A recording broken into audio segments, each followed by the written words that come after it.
Welcome back to my channel. ಎಲ್ರಿಗೂ ನಮಸ್ಕಾರ. ಇದು ನನ್ನ ಟ್ರಾವೆಲ್ ವ್ಲಾಗ್ನ ಸೆಕೆಂಡ್ ವ್ಲಾಗ್ ಆಗಿದೆ. ಮೊದಲೆಲ್ಲ ಏರ್ಪೋರ್ಟ್ ವ್ಲಾಗ್ನ ನೋಡಿದ್ರಿ. ಸೊ ಇವಾಗ ನಾವು ಏರ್ಪೋರ್ಟಿಂದ ಎಲ್ಲಿ ಹೋಗ್ತೀವಿ ಅನ್ನೋದನ್ನು ನೋಡೋಣ ಬನ್ನಿ. ಔಟ್ಫಿಟ್ ಚೇಂಜ್ ಮಾಡ್ಕೊಂಡು ಹೋಗ್ತಾ ಇದ್ದೀವಿ. ಆಲ್ರೆಡಿ ಟೈಮು 9:30 ಆಗೋಗಿದೆ. 8 ಗಂಟೆಗೆ ಬಂದ್ವಿ. ಆ್ಯಕ್ಚುಲಿ ಪಾಪ ಡ್ರೈವರ್ ನಾವು ಹೇಳಿದ್ವಲ್ಲ, ಅವನು 8 ಗಂಟೆಗೆ ಬಂದು ನಿಂತ್ಕೊಂಡಿದ್ದಾನೆ. 7:45 ಆಯಿತು ಫ್ಲೈಟ್ ಬರೋದು. ಹೊರಗಡೆ ಬರೋ ತನಕ 8 ಆಗೋಗಿತ್ತು. ನಮ್ಮ ಕ್ಯಾಬಿನ್ ಈ ಬ್ಯಾಗ್ ಸಿಗೋದೇ, ಕ್ಯಾಬಿನ್ ಬ್ಯಾಗು ತುಂಬ ಟೈಮ್ ಆಗೋಯ್ತು. ನಾವು ಹೋಗೋ ಅಷ್ಟರಲ್ಲಿ ಅದು ಹೋಗ್ಬಿಟ್ಟು ಮಿಸ್ಸಿಂಗಲ್ಲಿ ಎತ್ತಿಟ್ಕೊಂಡ್ಬಿಟ್ಟಿದ್ದಾರೆ. ನಾವು ಸುಮ್ಮನೆ ವೆಯ್ಟ್ ಮಾಡ್ತಾಯಿದ್ದೀವಿ. ಅರ್ಧ ಗಂಟೆ ಅದರಲ್ಲೇ ವೇಸ್ಟ್ ಆಯಿತು. 8:30ಗೆ ಮತ್ತೆ ಫ್ರೆಶ್ ಅಪ್ ಆಗೋಕ್ಕೆ ಹೋದ್ವಿ. ಇಬ್ಬರೂ ಒಬ್ಬೊಬ್ಬರಾಗಿ ಲಗೇಜ್ ಎಲ್ಲ ನೋಡ್ಕೊಂಡು ಫ್ರೆಶ್ ಅಪ್ ಆಗೋ ಒಳಗಡೆ 9:30ನೇ ಆಗೋಯ್ತು. ಪಾಪ 8ರಿಂದ 9:30ವರೆಗೂ ವೆಯ್ಟ್ ಮಾಡಿದ್ದಾರೆ. ಇಷ್ಟೊತ್ತಿಗಾಗಲೇ ಒಂದು ಪ್ಲೇಸ್ಗೆ ಹೋಗ್ಬಿಡ್ಬೋದಿತ್ತು, ತುಂಬ ಲೇಟ್ ಮಾಡಿದ್ರಿ ಅಂತ ಹೇಳ್ತಾಯಿದ್ರು. ನಾವು ಏರ್ಪೋರ್ಟಲ್ಲೇ ಫ್ರೆಶ್ ಅಪ್ ಆಗೋದ್ರಿಂದ ಸ್ವಲ್ಪ ಲೇಟ್ ಆಗೋಯ್ತು. ಸೊ ನಾವಿವಾಗ ಫಸ್ಟು ಯಾವ ನಿಯರ್ ಬೈ ಪ್ಲೇಸ್ ಇದೆ ಅದರಿಂದನೇ ಸ್ಟಾರ್ಟ್ ಮಾಡಿ ಅಂತ ಅವ್ರಿಗೆ ಹೇಳಿಬಿಟ್ವಿ. ಯಾಕೆಂದರೆ ಡ್ರೈವರ್ಗಳಿಗೆ ಗೊತ್ತಿರುತ್ತೆ ಎಲ್ಲಿ ಏನು ಅಂತ. ಪ್ಯಾಕೇಜ್ ಬುಕ್ ಮಾಡೋದ್ರಿಂದ ಅವರು ಯಾವುದಾದ್ರೂ ಹಾಕಿರಲಿ, ನಮಗೆ ಇಲ್ಲಿಂದ ಏರ್ಪೋರ್ಟಿಂದ ಯಾವುದು ನಿಯರ್ ಬೈ ಇದೆ ಅಲ್ಲಿಂದ ಸ್ಟಾರ್ಟ್ ಮಾಡಿ ನೆಕ್ಸ್ಟ್ ಆಗ್ರಾಗೆ ಹೋಗೋವರೆಗೂ ಏನೇನೆಲ್ಲ ನೋಡ್ಬೋದು ಆ ಥರ ಕರ್ಕೊಂಡೋಗಿ ನಾವಿವತ್ತು ಆಗ್ರಾ ಕೂಡ ರೀಚ್ ಆಗಬೇಕು ಅಂತ ಹೇಳಿ ಮೊದಲೇ ಮಾತಾಡ್ಕೊಂಡ್ಬಿಟ್ವಿ, ಹೇಳಿಬಿಟ್ವಿ.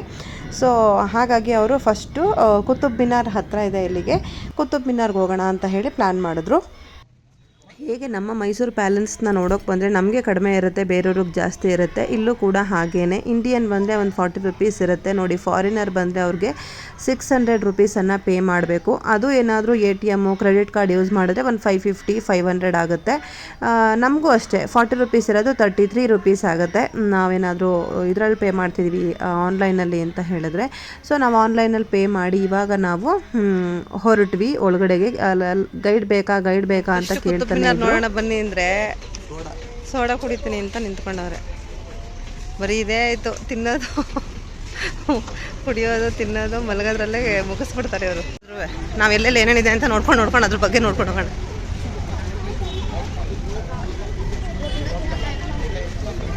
ನನ್ನ ಫೋಟೋಗ್ರಾಫರ್ ಮಾಡ್ಕೊಂಡಿದ್ದೀರಾ?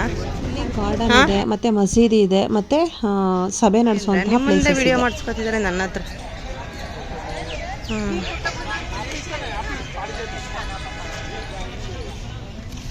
ತುಂಬ ಹಿಂಸೆ ಆಗ್ತಾರೆ. ಗೈಡ್ ಬೇಕಾ, ನಾವು ಬರ್ತೀವಿ 200ಗೆ ಬರ್ತೀವಿ, 500 ಹೇಳ್ತಾರೆ, ಆಮೇಲೆ 400 300 ಅಂತೆಲ್ಲ ಬಂದುಬಿಡ್ತಾರೆ.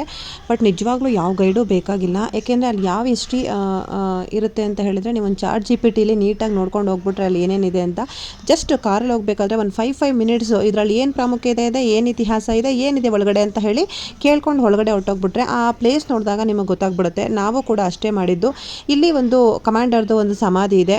ಬಿಟ್ಟರೆ ಇಲ್ಲಿ ರಾಜ್ಯಸಭೆ ನಡೀತಾ ಇತ್ತು. ಮತ್ತು ಯಾರು ಪಬ್ಲಿಕ್ ಇದ್ದರು ಅವರು ರಾಜನ ಮೀಟ್ ಮಾಡಬೇಕಾಗಿತ್ತು, ಆವಾಗ ಸಭೆಗಳಿದ್ರೆ ನಡೆಸ್ತಾ ಇದ್ರು. ಇನ್ನೊಂದು ಪ್ರಯಾಣಿಕರ ತಂಗುದಾಣ ಅಂತ ಕೂಡ ಒಂದು ಪ್ಲೇಸ್ ಇದೆ ಅಲ್ಲಿ. ಹಾಗೇನೆ ಹೊರಗಡೆಯಿಂದ ಯಾರಾದರೂ ಶತ್ರುಗಳು ನೋಡೋಕೆ ಬಂದರೆ ಎತ್ತರವಾದಂತಹ ಪ್ರದೇಶಗಳನ್ನು ಕಟ್ಕೊಂಡಿದ್ರು. ಇದಿಷ್ಟು ಇಲ್ಲಿನ ಒಳಗಡೆ ಇರುವಂತಹ ಪ್ಲೇಸ್ಗಳ ಒಂದು ವಿವರಣೆ. ಎಲ್ಲದಕ್ಕಿಂತ ಹೆಚ್ಚಾಗಿ ಒಂದು ಮಸೀದಿ, ಪ್ರಾರ್ಥನೆ ಮಾಡೋದಕ್ಕೆ ಒಂದು ಸ್ಥಳ ಕೂಡ ಇದೆ. ಸೊ ಎಲ್ಲ ಅಲ್ಲಲ್ಲೇ ಡಿವೈಡ್ ಮಾಡಿದ್ದಾರೆ ಇಷ್ಟು ಪ್ಲೇಸ್ಗಳನ್ನು. ನೀವು ಒಳಗಡೆ ಹೋಗಿ ನೋಡ್ತಾ ಹೋದರೆ ಖಂಡಿತ ಎಲ್ಲ ಗೊತ್ತಾಗುತ್ತೆ. ಮೇನ್ ಅಟ್ರಾಕ್ಷನ್ ಅಂದರೆ ಕುತುಬ್ ಮಿನಾರು, ದ ಹೈಯೆಸ್ಟ್ ಇರುವಂಥದ್ದು. ಅಲಾವುದ್ದೀನ್ ಖಿಲ್ಜಿ ಇದಕ್ಕಿಂತ ಎತ್ತರವಾಗಿ ಮಾಡಬೇಕು ಅಂತ ಪ್ಲ್ಯಾನ್ ಮಾಡಿದ್ರಂತೆ. ಬಟ್ ಆದರೆ ಅರ್ಧಕ್ಕೇ ಸ್ಟಾಪ್ ಆಗೋಯ್ತಂತೆ ನೋಡಿ. ಆದ್ರೂ ಇಷ್ಟೊಂದು ಎತ್ತರ ಇದೆ, ಹಂಗಂದರೆ ಇನ್ನೆಷ್ಟು ಶುದ್ಧ ಮಾಡಬೇಕು ಅಂತಿದ್ರೂ ಗೊತ್ತಿಲ್ಲ. ಸೊ ಇದು ಒಂದು ಸ್ಮಾಲ್ ಇಂಟ್ರಡಕ್ಷನ್ನು ಕುತುಬ್ ಮಿನಾರ್ ಬಗ್ಗೆ. ಆದಷ್ಟು ರಾ ವೀಡಿಯೋಸ್ಗಳನ್ನೇ ಹಾಕೋಕ್ಕೆ ಟ್ರೈ ಮಾಡ್ತೀನಿ. ಯಾಕೆಂದರೆ ಇಷ್ಟು ತುಂಬ ಜನ ವೀಡಿಯೋಸ್ಗಳು ನೋಡಿರ್ತೀರ. ನಾವು ನ್ಯಾಚುರಲಾಗಿ ಹೇಗಿದ್ವಿ, ಹೇಗೆ ನೋಡಿದ್ವಿ, ಹೇಗೆ ಎಕ್ಸ್ಪೀರಿಯನ್ಸ್ ಆಯಿತು ಅನ್ನೋದು ನಿಮಗೂ ಕೂಡ ಗೊತ್ತಾಗಬೇಕು. ಹಾಗೆ ನಾನು ಏನು ಟ್ರಾವೆಲ್ ಪ್ರಿಕಾಷನ್ಸ್ ಏನು ತೊಗೋಬೇಕು, ಹೇಗೆ ಹೋಗಬೇಕು ಅದನ್ನಷ್ಟೇ ಜಾಸ್ತಿ ನಾನು ಹೇಳ್ತೀನಿ. ಯಾಕೆಂದರೆ ಇಷ್ಟು ಕೇಳ್ಕೊಂಡು ಕೂತ್ಕೊಳ್ಳೋ ಅಷ್ಟು ತಾಳ್ಮೆ ಬೇರೆಯವ್ರಿಗೂ ಇರೋದಿಲ್ಲ ಅಂತ ಅಂದ್ಕೊತೀನಿ. ಯಾಕೆಂದರೆ ಬೇರೆ ಸಾಕಷ್ಟು ಇನ್ಫಾರ್ಮೇಟಿವ್ ಆಗಿ ಹೇಳಿರೋವಂಥವ್ರ ವಿಡಿಯೋಗಳು ತುಂಬಾ ಇವೆ. ಹಾಗಾಗಿ ನಾನು ಹೋಗೋದಕ್ಕೆ ಬರೋದಕ್ಕೆ ಟ್ರಾವೆಲ್ ಮಾಡೋದಕ್ಕೆ ಏನು ಬೇಕು, ಹೆಂಗೆ ಕವರ್ ಮಾಡಬೇಕು, ಈ ಥರ ಮಾತ್ರ ಹೇಳೋಕ್ಕೆ ಇಷ್ಟಪಡ್ತೀನಿ. ಯಾಕೆಂದರೆ ನಾನು ತುಂಬ ಹುಡುಕಿದ್ದು ಅದೇ. ಯಾವುದಕ್ಕೆ ಫಸ್ಟ್ ಹೋಗಬೇಕು, ಹೇಗೆ ಹೋಗಬೇಕು, ಏನು ತೊಗೋಬೇಕು, ಇದೇ ನನ್ನ ಮೇಯ್ನ್ ನಾನು ತಲೆ ಕೆಡಿಸ್ಕೊಂಡಿದ್ದು. ಸೊ ಹಾಗಾಗಿ ನಾನು ನನ್ನ ಇಡೀ ಟ್ರಾವೆಲ್ ಬ್ಲಾಗ್ನಲ್ಲಿ ಅದನ್ನೇ ಹೇಳೋಕ್ಕೆ ಪ್ರಯತ್ನ ಮಾಡ್ತೀನಿ. ಆ ಥರ ಕುತ್ಕೊಂಡು ತೆಗೆಸ್ಕೊಬೇಕಂದು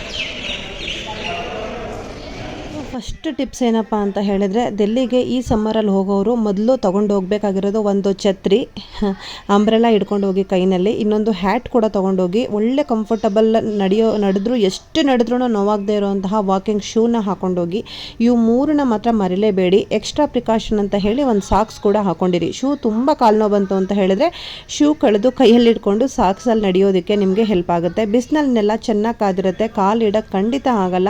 ಸೊ ಹಾಗಾಗಿ ಇದು 4 ವಸ್ತುಗಳನ್ನು ಮಿಸ್ ಮಾಡದೆ ನೀವು ಡೆಲ್ಲಿಗೆ ಹೋದಾಗ ತಗೊಂಡೋಗ್ಬೇಕು, ಇನ್ ಕೇಸ್ ನೀವೇನಾದರೂ ಸಮ್ಮರಲ್ಲಿ ಹೋದರೆ.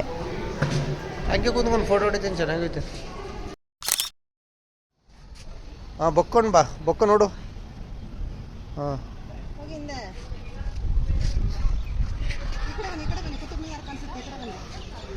ಹಾಂ, ಈ ಕಡೆ ತಿರ್ಕೋ.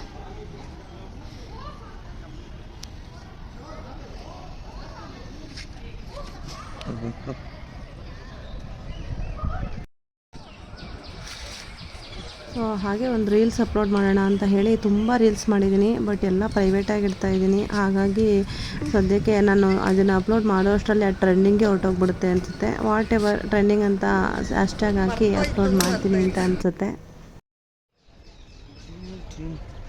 ಗಾಡಿ ಇಟ್ಕೊಂಡು ಹಿಂಗೆ ನೋಡು, ಹಂಗೆ ನೋಡು.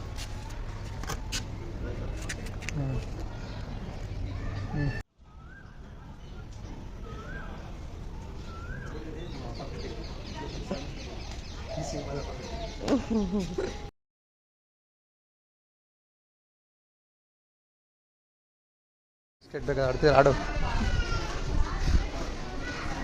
ನೀನು ಆಡ್ತೀಯ, ಆಡು. ನೋಡ್ತಾರೆ. ನೀನು ನನಗೆ ಹೇಳ್ದೆ ತಾನೆ, ಅವ್ರ್ಯಾರ ಕೊಡು ಮಾಡ್ಲಾ. ಬಾ ಬಾ ಬಾ ಬಾ ಬಾ, ಇದೊಂಚೂರು.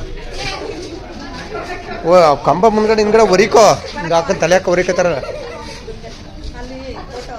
ಹೌದಾ? ಎಲ್ಲದಕ್ಕಿಂತ ಒಂದು ಟ್ರಾಜಡಿ ಏನಪ್ಪ ಅಂತ ಹೇಳಿದ್ರೆ, ಎಲ್ಲೂ ಕೂಡ ಗಿಂಬಲನ್ನು ಅಲೋ ಮಾಡಲ್ಲ, ಸೆಲ್ಫಿ ಸ್ಟಿಕ್ಕನ್ನು ಅಲೋ ಮಾಡಲ್ಲ. ಆದಷ್ಟು ಲಾಕರಲ್ಲಿ ಇಟ್ಬಿಟ್ಟೋಗಿ ಅಂತ ಸಾಯ್ತಾರೆ. ಇವನು ಆಗ್ರಾದಲ್ಲಿ ತಾಜ್ ಮಹಲಲ್ಲೂ ಕೂಡ ಗಿಂಬಲನ್ನು ಅಲೋ ಮಾಡಲ್ಲ. ನಿಮ್ಮ ಬ್ಯಾಗು ಎಷ್ಟು ಸಣ್ಣದಾಗಿರುತ್ತೆ ಅಷ್ಟು ಈಸಿಯಾಗಿ ಬೇಗ ಚೆಕಿಂಗ್ ಮಾಡಿ ಒಳಗಡೆ ಬಿಡ್ತಾರೆ. ನಿಮ್ಮ ಬ್ಯಾಗು, ನಮ್ಮದು ಸ್ವಲ್ಪ ಚಾರ್ಜರು ಮತ್ತು ಪವರ್ ಬ್ಯಾಂಕು, ಸೆಲ್ಫಿ ಸ್ಟಿಕ್ಕು, ಗಿಂಬಲ್ಲು ಎಲ್ಲ ಇಟ್ಕೊಂಡಿದ್ವಿ. ಅದು ಇಟ್ಕೊಂಡಿರೋದಕ್ಕೆ ಲೇಟ್ ಮಾಡಿಬಿಟ್ರು. ಮತ್ತು ಕೊನೆಗೆ ಅಲ್ಲೇ ಲಾಕ್ ಮಾಡಿಸಿದ್ರು. ನಾವು ಎಂಟ್ರಿ ಒಂದು ಕಡೆ ಹಾಕ್ತೀವಿ, ಎಕ್ಸಿಟ್ ಒಂದು ಕಡೆ ಹಾಕ್ತೀವಿ, ಮತ್ತೆ ಎಂಟ್ರಿಗೆ ಬಂದ ಬ್ಯಾಗ್ ತೊಗೊಬೇಕು. ಸುಮ್ಮನೆ ಇದೆಲ್ಲ ತಲೆನೋವು ಬೇಡ ಅಂತ ಹೇಳಿ ನಾವು ಕಾರಲ್ಲೇ ಸೆಲ್ಫಿ ಸ್ಟಿಕ್ನ ಇಟ್ಬಿಟ್ಟು ಬಂದ್ವಿ. ಹಾಗಾಗಿ ಅಲ್ಲಿ ಯಾರಿದ್ದಾರೋ ಇವ್ರು ಇದ್ದಾರಲ್ವ, ಅವ್ರ ಹತ್ರ ಎಲ್ಲ ಕೊಟ್ಟು ಒಂದಷ್ಟು ವೀಡಿಯೋಸ್ನ ಮಾಡಿಸ್ಕೊಂಡಿರೋದು. ಇದು ಒಂದೇ ಒಂದು ವೀಡಿಯೋ ಮಾಡಿ ಒಂದು ಫೋಟೋ ತೆಗೀರಿ ಅಂತ ಹೇಳಿ. ಹಾಗಾಗಿನೇ ತುಂಬ ಓವರಾಗಿ ಡ್ಯಾನ್ಸ್ ಮಾಡೋದಕ್ಕೋ ಇನ್ನೊಂದಕ್ಕೋ ಆಗಲಿಲ್ಲ. ಬೇರೆಯವ್ರ ವೀಡಿಯೋ ತೆಗಿಯೋಕ್ಕೆ ಬೇಕಾದರೆ ಹೇಗೆ ಮಾಡೋಕ್ಕಾಗುತ್ತೆ ಅಂತ ಜಸ್ಟ್ ವಾಕ್ ಮಾಡೋದು, ನಿಂತ್ಕೊಳ್ಳೋದು, ಹೀಗೆ ಮಾಡಿದ್ವಿ. ನಾವೇನಾದರೂ ಗಿಂಬಲ್ ಅಥವಾ ಸೆಲ್ಫಿ ಸ್ಟಿಕ್ ತೊಗೊಂಡೋಗಿದ್ರೆ ಖಂಡಿತವಾಗ್ಲೂ ಒಂದು ಒಳ್ಳೊಳ್ಳೆ ಮೆಮೊರಬಲ್ ಕ್ರಿಯೇಟ್ ಮಾಡುವಂತಹ ಒಂದು ರೀಲನ್ನು ನಾವು ಮಾಡ್ಬೋದಿತ್ತು. ನಮಗೆ ನಮ್ಮ ಟೆಂಪಲ್ಸ್ಗಳು, ಆರ್ಕಿಟೆಕ್ಚರು ಅದನ್ನೆಲ್ಲ ನೋಡಿ ಅದು ಅಂದರೆ ಅಂಥ ಎಕ್ಸೈಟ್ಮೆಂಟ್ ಅನ್ನೋ ಥರ ಇದಾಗ ಹೆಂಗೆಂಗೋ ಮಾಡಿದಾರಲ್ವ. ಕೆಳಗಡೆ ಅವ್ಳು ಕವರ್ ಮಾಡಿ ಅದು ತೆಗಿತಿರೋದು. ಎಲ್ಲೋ ವಾಲ್ ಪೇಪರ್ಗೆ ಹಾಕೋಕೆ ನಾನು ಬನ್ನಿ, ಎಲ್ಲಿಗಾರ ಆಗಲಿ. ಚೆನ್ನಾಗಿತ್ತು, ಅಲ್ಲಿ ಪಕ್ಷಿಗಳೋಗಿದ್ದು. ಅಲ್ಲಿ ಹೋಗಿಲ್ಲ, ಹೋಗೋಣವಾ? ಬೇರೆ ಬೇರೆ ಕಡೆನೂ ತಗೋಬೇಕಲ್ಲ, ಇನ್ನು ಎಷ್ಟು ತಗೋತೀರಾ? ಅದೇ ವಿಡಿಯೋ, ಅದೇ ನಡೆಯೋದು.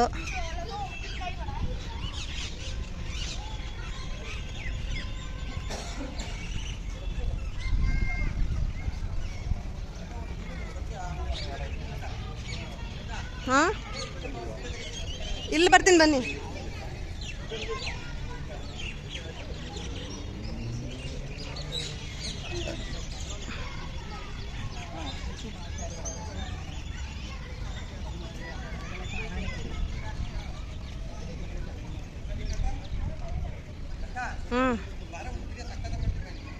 ಇಲ್ಲಿ ಬನ್ನಿ ಬನ್ನಿ. ರಗಡ ಹಾಂ,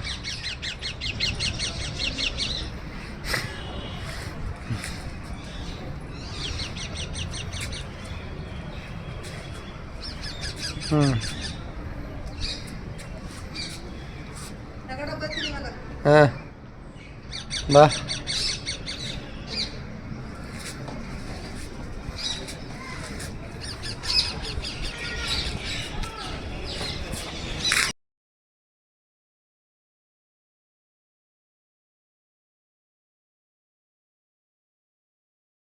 ಗೊತ್ತಿತ್ತು ಸಮಾಧಿ ಅಂತೆ.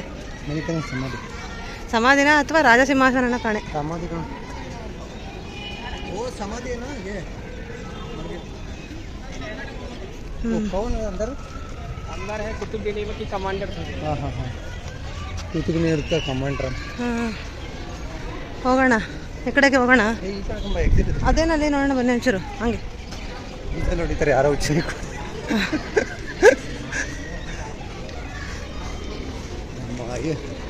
ಒಂದೇ ಕಲ್ಲಲ್ಲಿ ಹಿಂಗೆ ಚಕ್ರ ತಿರ್ಸ್ಕೋಗಲ್ಲ.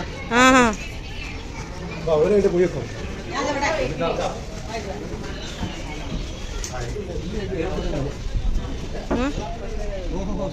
ಆ ಕಡೆ ಹೊಡೆದಾಗಿರೋದು ಈ ಕಡೆ ಹೊಡೆದಾಗ ಕನ್ನಡಲ್ಲಿ ಅದೇನದು ಕಾಚ ಬದಂ ಬಾದಂ ಬದಂ ಬಾದಂ ಬದಂ.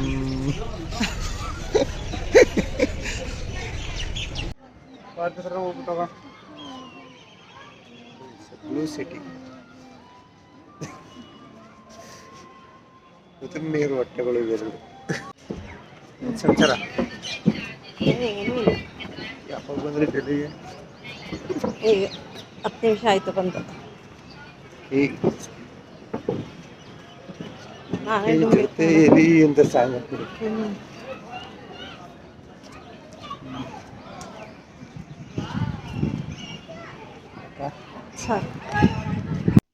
ಅದು ನೋಡಿ ಇನ್ನೊಂದು ಕುತುಬ್ ಮಿನಾರ್ನ ಕಟ್ಸೋದಕ್ಕೆ ಬೇಸ್ ಇವಾಗ ಹೆಂಗಿದೆ ಆ ಥರ ಬೇಸ್ ಅದು ನೋಡಿ. ಅದೇ ಎಷ್ಟು ದೊಡ್ಡದಾಗಿದೆ, ಬಟ್ ಏನೋ ಅರ್ಧದಲ್ಲೇ ನಿಲ್ತು ಅಂತ ಹೇಳ್ತಾರೆ. ಸೊ ಎಲ್ಲ ಹಾಳಾಗಿದೆ ಆಲ್ಮೋಸ್ಟು. ಸುತ್ತಮುತ್ತ ಎಲ್ಲ ಇರೋದೆಲ್ಲ ಹಾಳಾಗಿದೆ ಸ್ವಲ್ಪ ದಾಳಿಗಳಿಂದ ಅಂತ ಹೇಳಿ. ಸೊ ಏನಿದೆ ಅದನ್ನೇ ಹಾಕ್ತಾ ಇದ್ದೀವಿ. ಶ್ರೀರಂಗಪಟ್ಟಣ ಇನ್ನೂ ಚೆನ್ನಾಗಿದೆ, ಪಿರಂಗಿ ಅದೆಲ್ಲ ಇದೆಯಲ್ಲ. ಶೂ ಸಿಕ್ಕಾಪಟ್ಟೆ ನೋಡ್ತಾ ಇದೆ, ಹೆಬ್ಬೆಳ್ಳು. ಸೊ ಅಷ್ಟೇ ಕುತುಬ್ ಮಿನಾರ್ನ ನೋಡಿಕೊಂಡು ನೆಕ್ಸ್ಟ್ ಲೋಟಸ್ ಟೆಂಪಲ್ಗೆ ಹೊರಡಿದ್ವಿ. ಮಧ್ಯೆ ನಮಗೆ ರಾಜಸ್ಥಾನದ ಒಂದು ಕಲಾಂಕಾರಿ ಥರ ಒಂದು ಈ ಥರ ಟೆಕ್ಸ್ಟೈಲ್ ಸಿಕ್ತು. ಸೊ ಇಲ್ಲಿ ನಿಲ್ಲಿಸಿ ನಾವು ನಮ್ಮ ಅತ್ತೆಗೊಂದು ನಮ್ಮ ಅಮ್ಮನಿಗೊಂದು ಇಬ್ಬರಿಗೂ ಇಲ್ಲಿನ ಸ್ಪೆಷಲ್ ಸೀರೆನ ತೊಗೊಂಡ್ವಿ, ಬೈ ಮಾಡಿದ್ವಿ.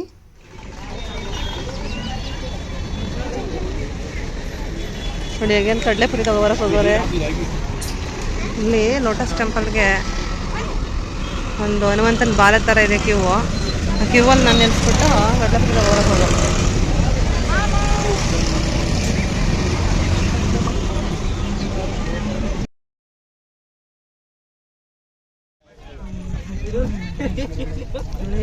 ಅಲ್ಲಿಂದ ಬಂದಿದ್ದಾರೆ ಜನ, ಯಪ್ಪ ಕ್ಯೂವಿಂದ ಅಷ್ಟು ಕ್ಯೂವಿಂದ ಬಂದಿವಾಗ ಇಷ್ಟೊಂದು ಕ್ಯೂ.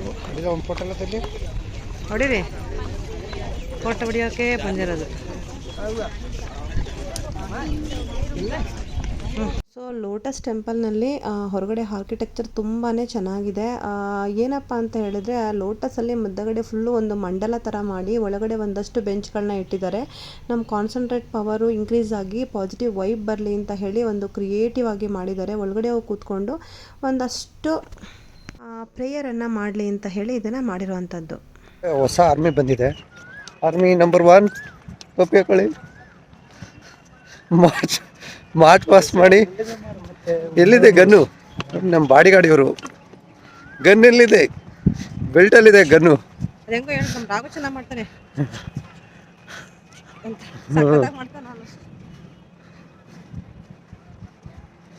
ಏನು ಡೆಲ್ಲಿಗೆ ಬಂದಾದ್ಮೇಲೆ ಕಪ್ಪಿರ್ಬೇಕು, ಪಳ ಪಳ ಅಂತ ಹೊಳಿತಾ ಇದ್ದೀರಲ್ಲ, ಏನು ತಿಂತೀರ? ಶಕ್ತಿನೇ ಇಲ್ಲಪ್ಪ, ಶಕ್ತಿನೇ ಇಲ್ಲ. ಅಹೋಬಿಲ ಮಗದ ಹೆಂಗೆ ಹತ್ತೀವಿ ನಾವು, ಹೆಂಗೆ ಹೋಯ್ತೀವ ಒಂದೋ ಗೊತ್ತಿಲ್ಲ. ಹಾಂ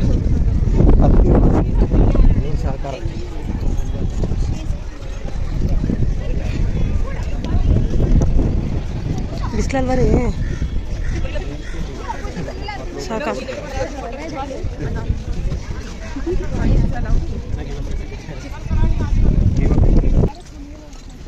ಈ ಮರಗಳು ಹೆಂಗಿದೆ ಒಳ ನೀಟಾಗಿ ಕಟ್ ಮಾಡಿ. ಲೋಟಸ್ ಟೆಂಪಲ್ ಮುಗಿಸ್ಕೊಂಡು ಹೋಗ್ತಾ ಇದ್ದೀವಿ. ಲೋಟಸ್ ಟೆಂಪಲಲ್ಲಿ ಆ್ಯಕ್ಚುಲಿ ಹೊರಗಡೆ ಏನು ನೋಡ್ತೀವಿ ಅಷ್ಟೇ, ಒಳಗಡೆ ಬೆಂಚಸ್ಗಳು ಹಾಕಿ ಈ ಚರ್ಚಲ್ಲಿ ಇರುತ್ತಲ್ಲ ನೋಡಿ ಆ ಥರ ಪ್ರಾರ್ಥನೆ ಮಾಡೋಕ್ಕೆ ಬೆಂಚ್ಗಳು ಹಾಕಿಬಿಟ್ಟಿದ್ದಾರೆ ಅಷ್ಟೇ, ಅದು ಬಿಟ್ಟು ಏನಿಲ್ಲ. ಸೊ ಹೊರಗಡೆ ಏನು ನೋಡ್ತೀವಿ ಅಷ್ಟೇ. ಸೊ ಇಲ್ಲಿ ನೋಡಿಕೊಂಡು ನೆಕ್ಸ್ಟ್ ಎಲ್ಲಿಗೆ ಹೋಗ್ತೀವಿ ಅಂತ ನೆಕ್ಸ್ಟ್ ವ್ಲಾಗ್ನಲ್ಲಿ ತಿಳಿಸ್ಕೊಡ್ತೀನಿ. ಸೊ ಅಲ್ಲಿವರೆಗೂ ನಮಸ್ಕಾರ. Thanks for watching. ಬಾಯ್.